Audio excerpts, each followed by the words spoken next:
दोस्तों, आज मैं पहली बार यहाँ आश्रम में एक नए तरीके का सेशन रखा था, जिसके बारे में आप लोग आई सपोर्ट सखा जो पेज है उस पर जाके देख सकते हैं। वो सेशन था मन और अध्यात्म के ऊपर।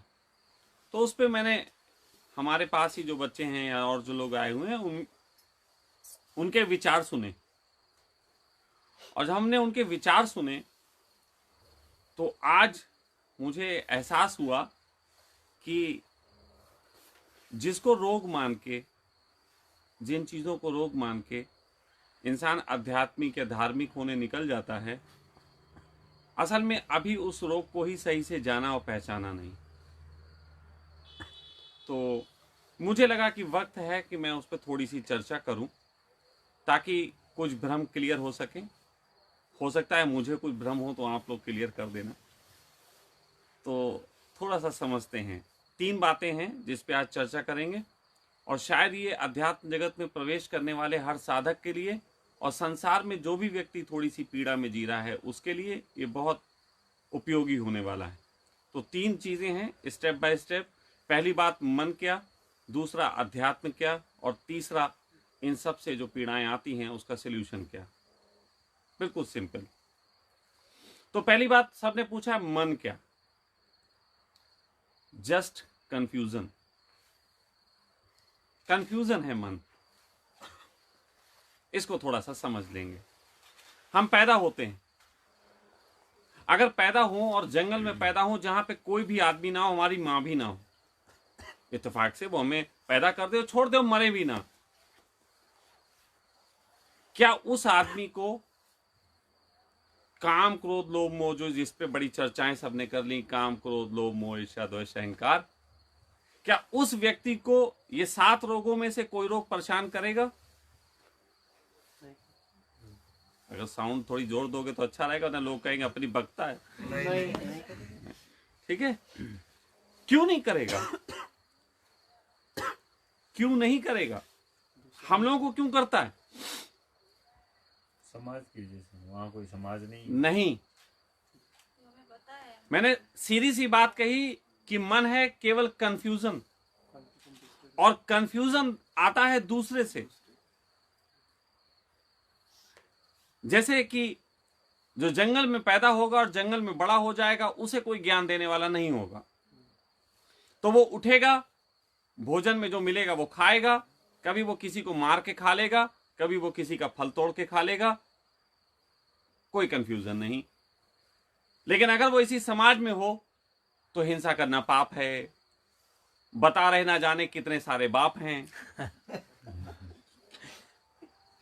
फल पे मेरा अधिकार है, जिनके पास नहीं होती कार है। ये सारी जो चीजें हैं वो कंफ्यूजन देती हैं। लोग विचार देते हैं, भोजन के संबंध में विचार, सेक्स के संबंध में विचार कि करना चाहिए नहीं करना चाहिए, करो तो पत्नी के साथ करो, इसके साथ ना करो, उसके साथ ना करो, 2 के साथ ना करो, 4 के साथ ना करो, छोटे के साथ ना करो, बड़े के साथ ना करो। ये सारे कंफ्यूजन हैं। जंगल का मोगली सेक्स करते वक्त सोचेगा कि हम कुछ अपराध कर रहे हैं?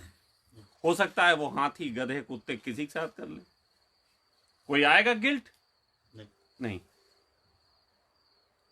तो मन है कंफ्यूजन्स जो हमें दूसरे देते हैं। सिंपल, मन कुछ नहीं है, जो हमें दूसरे दे देते हैं। उसमें से कुछ ऐसा होता है जो हमारे व्यक्तित्व के हिसाब से आसान होता है, वो दिक्कत नहीं देता। क्योंकि मन से जो कहते हैं ना कि आपको जो पीड़ाएं होती हैं, जैसे काम में जो पीड़ा है, उस पीड़ा के कारण आप जो हैं धर्म में आते हैं, अध्यात्म की तरफ बढ़ते हैं। पीड़ा होती है कंफ्यूजन से। जो जितना ज्यादा कंफ्यूज है उतना ही ज्यादा परेशान है। मैं ये करूं ना करूं, मैं ये करूं, मैं ये ना करूं, मैं ये करूंगा वो क्या कहेंगे, मैं ये करूंगा इसके परिणाम क्या आएंगे, मैं ये करूंगा आनंद मिलेगा कि नहीं मिलेगा, मैं ये करूंगा लाभ होगा कि नहीं होगा। इन्हीं सारी चीजों की गणना हमें पीड़ा देती है, और उसको, उस पीड़ा को और उस पीड़ादायक स्थिति को जो हमने नाम दिया है वो मन है। सिर्फ इतनी सी बात कि उस पीड़ादायक स्थिति को हमने मन नाम दिया। अब आता है अध्यात्म। पहली बात तो अध्यात्म कोई धार्मिकता नहीं है, कोई बाबागिरी नहीं है। अपनी पीड़ा को देखने लग जाना अध्यात्म। अध्यात्म का सिंपल सा संधि विच्छेद करके आप समझ सकते हैं, मेरा अध्याय, मेरा अध्याय, दिस इज अध्यात्म। तो आपके साथ जो गुजर रही है, आपके साथ जो अच्छी बुरी चीजें घट रही हैं, उनमें से उसके कारण क्या हैं, या आपको जो पीड़ा हो रही है वही पीड़ा भी देख लेना अध्यात्म है। और जब कोई व्यक्ति अपनी पीड़ाओं को सही से देखता है, महसूस करता है, तब कोई व्यक्ति धर्म की तरफ बढ़ता है। धर्म है वो जगत जहां पे इसका इलाज खोजने जाता है कि हम क्या करें। तो मन समझ में आया? किसी को ना आया हो तो हाथ उठा ताकि हम और क्लियर कर दें, क्योंकि यहां इतने तरीके के लोग हैं, अगर मैं सबको समझा पाया तो निश्चित ही बहुत लोगों के काम आएगा। मन आया समझ में? क्लियर? तो मन है कंफ्यूजन जो हमारे चित्त में दूसरे बोते हैं। अध्यात्म है उन कंफ्यूजन्स के साथ जो पीड़ा हमें हो रही होती है उसको देखना, पीड़ा से मुक्त होना है नहीं होना, ये इस तरीके के विचार, जितने भी विचार हैं जो हम अपनी स्थितियों को लेकर करते हैं, वो अध्यात्म है। लेकिन क्या तरीका है कि एक इंसान मन से मुक्त हो, मन का मालिक हो पाए, जिसकी बात चलती है? बहुत सरल सा उपाय है, मैं चाहे ये करूं, मैं चाहे वो करूं, मेरी मर्जी, है ना? मैं चाहे ये करूं, मैं चाहे वो करूं, मेरी मर्जी। लेकिन जब मैं आप ऐसा करेंगे तो बड़ी दिक्कत हो सकती है। सामने वाला आपको अपमानित कर सकता है, सामने वाला जो है वो आपको किसी तरीके की और पीड़ा में डाल सकता है, लाभ हानि और तरह तरह के खेल हो सकते हैं। तो यहां पे अध्यात्म का सिर्फ एक और अर्थ है, बहुत गहरा धार्मिक अर्थ है, वो स्वीकृति की बात करता है।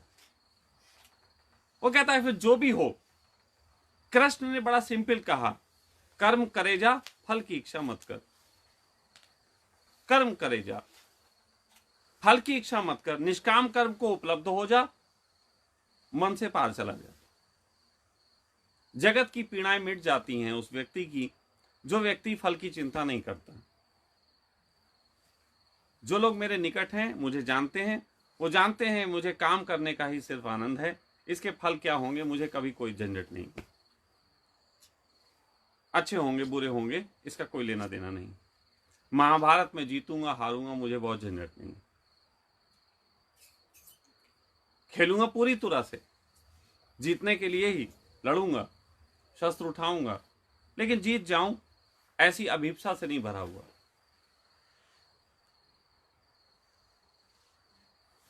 फिर एक दूसरी चीज होती है, जैसे कि हम लोग यहां बैठे हैं, इस हॉल के अंदर जितनी भी चीजें हैं वो सपोज दैट जैसे मैंने रखी हैं, तो मैं सबका मालिक हूं। अभी यहां आके कोई व्यक्ति एक चप्पल भी रख दे तो फिर हमें झंझट हो जाता है, हटाए पीड़ा हो गई, नहीं हटाई तो पीड़ा हो गई। तो एक चीज है, एक और ढंग है कि आपके अंदर बहुत से लोग जो विचार देंगे, अगर बहुत समझदारी दिखाओ तो उसको अपना मान लो, अगर बहुत समझदारी का लेवल ऊंचा कर दो तो आप जीवन में सभी कृत्य करते हुए आनंदित हो सकते हो, बशर्ते आप उसे अपना मान लो। जैसे चप्पल रखी वो भी मैंने रखी। हाँ वो मेरी है, मैंने रखी। नहीं मैंने रखी, ये तो गलत हो गया, मेरी ही है। उठानी भी नहीं मैंने। नहीं मैं फेंक सकता हूं उठा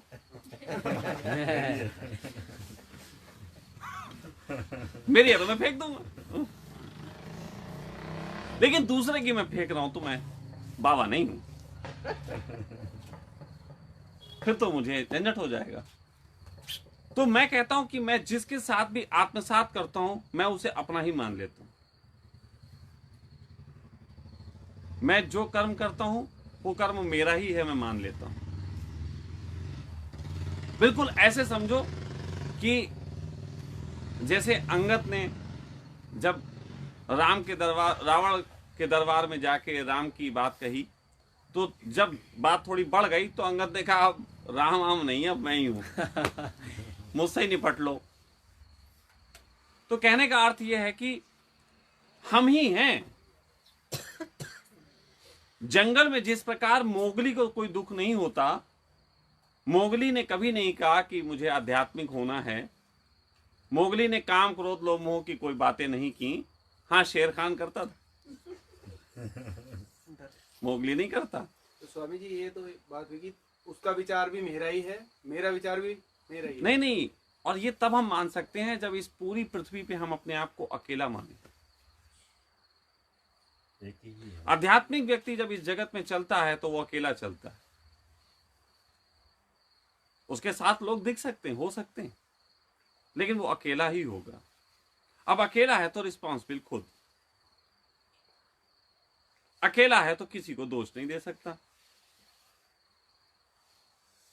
अकेला है तो सुख दुख का कोई अहंकार नहीं खड़ा हो सकता, कोई पीड़ा नहीं खड़ी हो सकती। मोगली की जब हम कहते हैं कि हम आध्यात्मिक व्यक्ति अकेला होता है, अकेला जीता है, तो अकेले जीने का अर्थ नहीं है जंगल जाके। जंगल जाके जो अकेला जीता है वो भगोड़ा, जो भीड़ में अकेला जीता है वो सन्यासी। जो भीड़ में अकेला वो अपने जीवन में प्रवेश कर देने से होता है। अब यहां पे फिर कुछ लोग ये कहेंगे कि फिर हम अपनी मर्जी का जिएंगे, दूसरे की मानेंगे नहीं। निश्चित ही हर व्यक्ति को हक है कि वो अपनी मर्जी का जी सकता है, लेकिन फिर उससे आने वाली पीड़ाएं भी उसकी होंगी, किसी दूसरे की नहीं होंगी।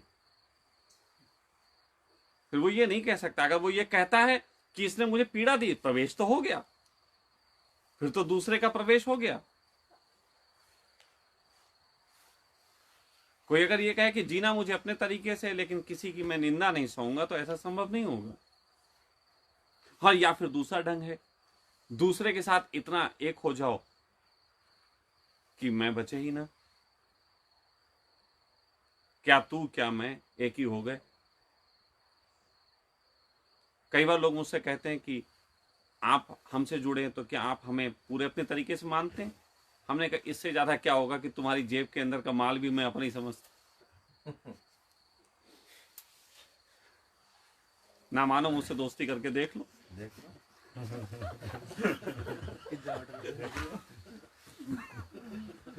सब मेरे बाप का, फिर चाहे वो हो आपका। कहने का अर्थ यह है कि मैं ये नहीं मानता। मैं किसी रेस्टोरेंट पे जाऊं, मेरे साथ 4 मित्र हों, मैं भोजन करूं, अगर वहां पे कोई दे रहा है तो मुझे आपत्ति नहीं है, वो नहीं दे रहा है मैं दे रहा हूं तो भी मुझे कोई आपत्ति नहीं है। मैं वहां ये नहीं करूंगा कि हिसाब किताब बैठ के कितना किसके हिस्से का हुआ और दे, या मैं दे दे या तू दे दे, क्या फर्क पड़ता है मेरा तेरा। तो ये हिसाब किताब नहीं चलता।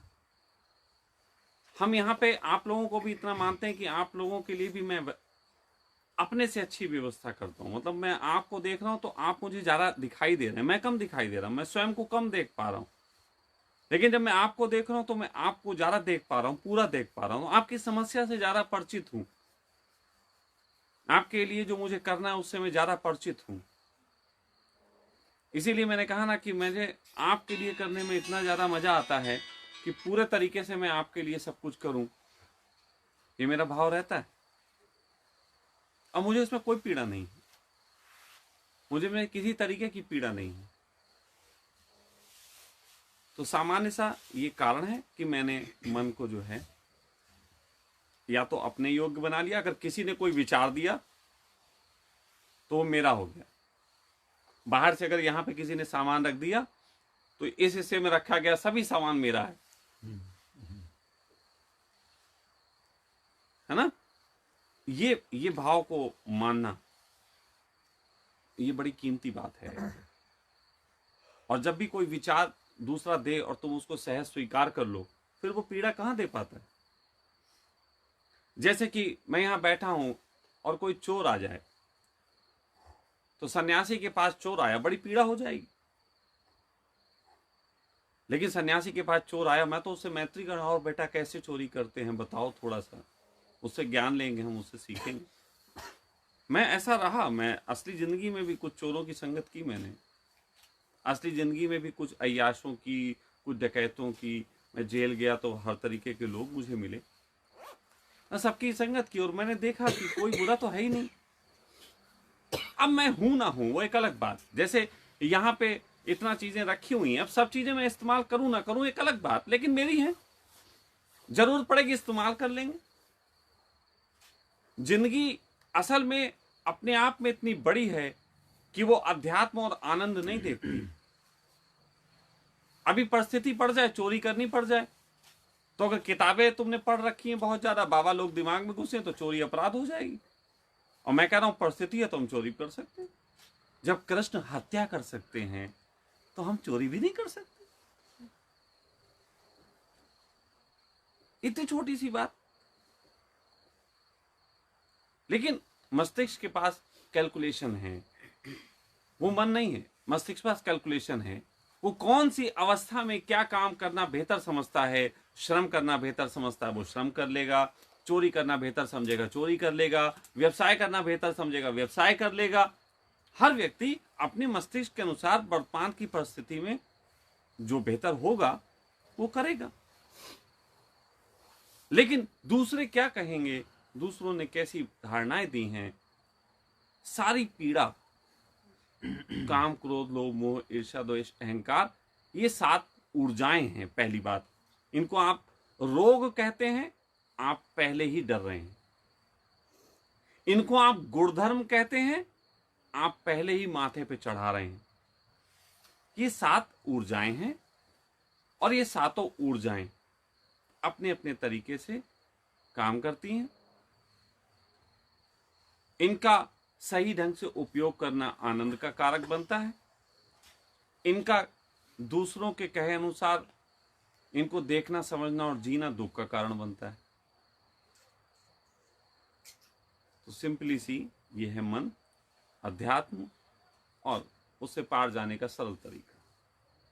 या तो दूसरों की ले मत, या ले तो पूरी ले ले। ठीक है। जैसे कई बार लोग ऐसे कह देते, आपने ये बात तो ओशो की चुराई, हमने मजा आया, हमने चुराया, तुम्हारी क्यों जली? तुम्हारी क्यों जली भाई? हमने चुराई। चोर भी होने में मजा, माखन चोर। कृष्ण के घर में कोई गायों की कमी थी जो दूसरे क्या चोरी करते? चोरी का मजा है, कर ली, खाने का मजा है। वही वही चोरी का मजा है, कर लिया, इसमें क्या दिक्कत है? कहने का सिर्फ जो बहुत सहज भाव है, मन को भारी मत बनाओ। पहली बात तो मन से लड़ो मत। मन से लड़ने का अर्थ हो गया कि दूसरे ने जो दिया है हमें वो पालन नहीं करना है, ये मन से लड़ना हो। कि दूसरे ने जो कहा हमें वो माननी नहीं, ये जिद हो जाएगी। और दूसरे ने जो कहा वो माने और एडजस्टिंग करें। ये बनाने वाले ने 2500 से बढ़ा के 4000 कर दिए कि हम बड़ा काम हो गया तो 4000। मुझे बहुत गुस्सा आई, पहले मेरा मैं नहीं दूंगा कतई, देखो है ना। अब उस समय क्या था, अब उस समय मैं कह दूं तो मैं कहीं ना कहीं दूसरे को पूरे तरीके से मक्कारी करने के मौके दे रहा हूं। तो मैंने ये भी, मैं नहीं दूंगा। उस समय मैं सोने जा रहा था, मुझे ये कहते वक्त आनंद था, मैंने कहा नहीं दूंगा, मैं सो गया। फिर मैं उठा, मेरा मूड चेंज हो गया। जब पेमेंट की बात आई मैंने कहा दे दे, पूरा दे दे, क्योंकि सारा उस समय कह रहा था। अभी देखो क्या कह रहा भाई। सीधी सी बात यह है, जब जब जिस चीज में मजा आता है मैं वही करता हूं। कभी लुटवा के, कभी लूट के, कभी मरवा के, कभी मार के। अपन का तो एक ही सौदा है कि माखन माखन खाएंगे छाछ के लिए कोई जीवन नहीं बिताएंगे, चाहे उसमें नुकसान फायदा हो ये मैं कभी देखता नहीं। तो सब क्लियर आई समझ में बात? कहीं कुछ कंफ्यूजन हो तो बोलो। ठीक है, अब इसको बंद कर दें। नमस्कार दोस्तों। Audio Jungle.